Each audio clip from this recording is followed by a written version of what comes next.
Hope understand. So siyaqhubeka ke sifunda ngobutshijolo boonyana bakabantu baka-Eli, ngoba yiyo into eyenze into yoba kuthi kunobizwa emzini othile ufumanise ukuba olu bizwa luyanqamka ngenxa yento yoba lo obizwayo akenzi le nto kumele uba uyayenza. Understand? That is why ngelinye ixesha uyawufumanisa ukuba kwitembile ethile kuyilindele into yoba kumele uba kubekho abantu abathile but abasekho abantu aba, kodwa kuvuka omnye endaweni ethile oqhubeka nalaa msebenzi. Yenziwa into yenziwa le nto yoba aba bekumele uba bayaqhubeka baseyenziwa nto, bayingenanga yonke laa nto leyo. Now isingenwe ngabani? Ngabanye. Le nto kuthiwa sisiphiwo. Now iyasuka ngapha ibhekisa ngapha njengesiphiwo. Siyaqhubeka ke sifunda ubutshijolo boonyana baka-Eli. Kuthi isiphiwo esi sinqanyulwe yintoni ukuthi singaqhubeki sibe khona? Kungenxa yantoni na? Masifunde ke le vesi chapter 2 verse 12. Ithi ke kaloku oonyana baka-Eli babengamatshijolo, bengamazi uYehova, kwanesilunga sababingeleli esiphuma ebantwini.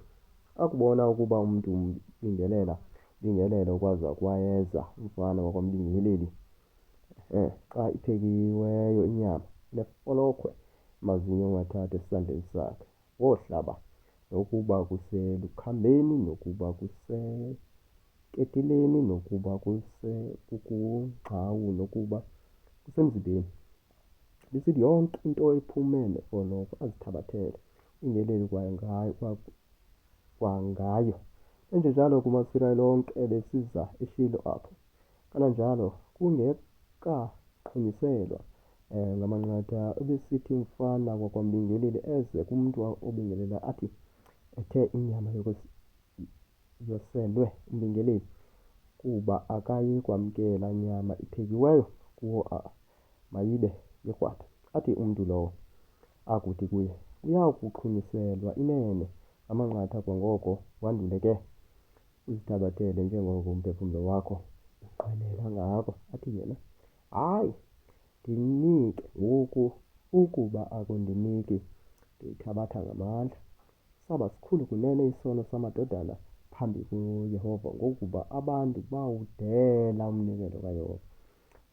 Waye uSamuweli elungiselela phambi kuYehova eyinkwenkwe ebhinqe i-efodi. So sibona apha umntu ebekumele okwi-line age, kwi-line age, abantu bakwi-line age bengasenzi le nto bebeyixelelwe uba mabayenze. And now sibona omnye umntu ongaphandle ekwazi into yoba angene ngapha athini, enze le nto bekumele uba bayathini, bayayenza. Understand? Eso sisiphiwo somoya. Ukuphiwa komoya kunjalo. Ngelinye ixesha uthi ulindele into yoba kuhambe ngohlobo kuvele kugqigapha, ngoba aba bekufanele uba bayayenza bafeyilile. That is why namhlanje ubona izinto ezininzi ebekufanele uba kwenziwa ukuthi kuzo akusenziwa oko. Akusenziwa ezi zinto. Ziyekile ukuzenza ezi zinto, sezisenziwa zezinye izinto, which is eso sisiphiwo somoya. Siqhubeka kancinci.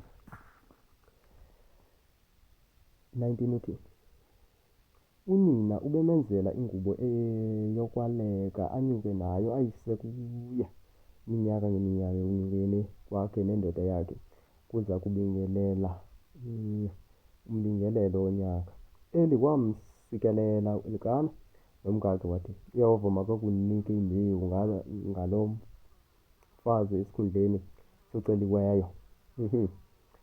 Celiweyo kuYehova. Bahamba bagoduka uYehova wamvelela uHana wamida wazala unyana. Wathatha intombi ezibini, yakhula inkwenkwe enguSamuweli ikuYehova. Siyaqhubeka. 22. Ke kaloku Eli ubesele mdala kakhulu, wayiva yonke into ababeyenza oonyana bakhe kumaSirayeli onke, kwanokuba babehlala nabafazi ababekhonza emnyango wentente yokuhlangana. Wathi kubo, yini na ukuba nenze into ezinjengezi, kuba izenzo zenu ezibe ndiziva ngaba bantu bonke. Hayi, bantwana bam, ngokuba asiludaba luhle olu ndiluvayo mna. Nibanga ukuba abantu bakwaYehova bagqithise. Kuba umntu uthe wona umntu uThixo uyamlalela. Ke ukuba umntu uthe wona kuYehova, ngubani na oya kumlalela? Abaphulaphula izwi likayise kuba uYehova efuna ukubabulala. So ngelinye ixesha iziteki ezenzeka kwabo bawunikiweyo into yoba bakwazi ukubingelela, zonke ezo misteyikhi zenza into yoba thini? Kunqanyulwe ubizo kulungiswe. Abo babiziweyo kwenzela into yoba baphele bangabikho, kodwa kuvele abanye njengesiphiwo. Yiyo le nto namhlanje sithetha ngokhetho lukamoya neziphiwo zalo. Ngoba kuba khona isiphiwo ngelinye ixesha, athi umntu ebengalindelekanga uba angayinto ethile, uvele umbone yiloo nto. Eso sisiphiwo.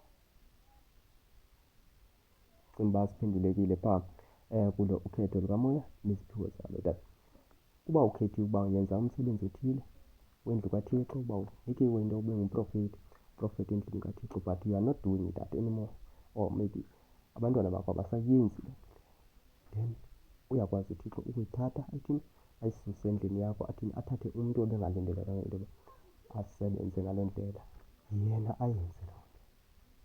Xa abanye bona, ngoba ngelinye ixesha abantu ababiziweyo baye bathathe amatshansi kakhulu okanye mhlawumbi basebenzise iziphiwo zabo ngendlela erongo. Kulapho ke isiphiwo sithini sithathwa khona, kulapho isiphiwo sithini sifeyila khona. And then ke masifeyila siyathathwa sisuswe kubizwe omnye. Yiyo le nto uyibonayo phandle apha into yoba abantu babehamba le ndlela, but banintsi abantu ufumaniseke uba babiziwe but ayiyongo ifemeli eyi-one le yaziwayo ngohlobo oluthile. Now seyizezinye iifemeli ezithi ezivelayo zinale nto.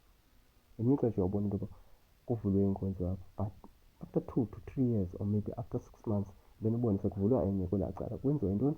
Kwenziwa ukuthi lo ebenikiwe ukuthi makawenze lo msebenzi akawenzanga ngale ndlela ebeyalelwe ngayo.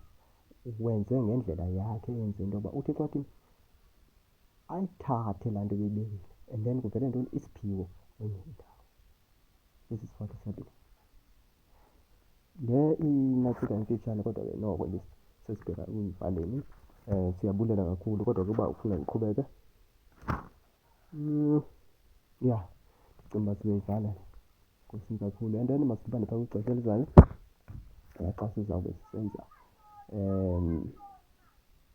mhlawumbi esinye isihloko yawuthi inkosi iphinde isivezele. Siphinde sibulele kubantu abathe bakwazi ukuyibukela le channel. See you next time.